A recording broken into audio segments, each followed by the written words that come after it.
мұржасынан сығалаған от сәулесі уықпаудан сырғи жөнеліп жолымды күткендей еді. Қиылып күлімдеген екен, оттан аттап кете алмайым. Ендеше бүгін мен Құдай қонақ боп, осы үйге ат басын бұрам. Таң қылаң бере тұтас жұлдыз қол ұстаса көрерменмен қоштасып, сахна шымылдығына жасырына, назарды шығысқа бұрып күнді күттігендей еді. Күніміз қашан төрге жетіп, төбемізге шыққанша төрт түлікті өріске жіберіп бұзауды ағытамыз. Үй иесі түндік тұрды. Енді менің тілім күрмеліп, үйдегі дүниеге жан бітеді. Олар сайрайды. Жанталасып жарыққа шығар, жарқырайын дейді. Менің көзім төрдегі түскиізге түсті.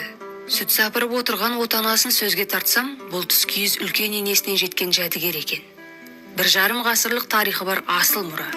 Бір отбасы, бір әулеттің ғана емес, бар қазақтың баға жетпес байлығы көзінің қарашығы екен. Көшпелі қазақ киіз басу, күзем жүннен басылатын текемет, алаша, сырмақ сынды өрнек тоқу өнерін қыз келіншектің еншісіне қалдырып, баланы ерте жастан еңбекке баулып, үлкен өмірге дайындаған.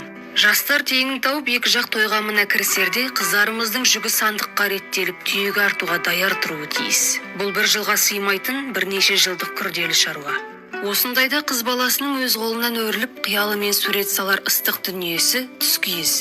Түскиізге Мақпал, Барқыт, Жібек матамен бірге алыста қалған ауылы, сонда өткен балалық шағы, еркелеп өскен өз ұясы, маңдайынан сипаған әке алақаны, анасының ақылы, бауырының мейірімі, төркінге деген сағынышы өріліп қоса түседі.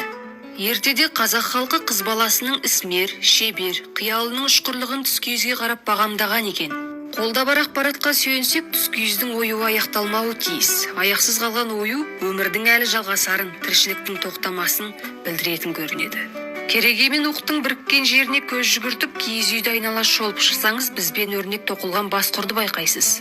Одан төмен ілінген аяққап пен қапшық дорба. Мал құралсын, мал басы көп, ағарған мол болсын деген ниетпен жасалған. Бұл дорбаларды да қыз жасауына қосқан екен. Сөз соңында айтарым, мен осы шаңырақтан тарихымыз бен дәстүрімізді, мәдениетіміз бен әдебиетімізді, нағыз өнерді көрдім. Құрттың неше түрі, балқаймақ, ірімшік, жент, бауырсақ салынған осы ыдыстың бәрін, домбыраны, киіз үйді аға тәтем өз қолымен ойып жасаған екен.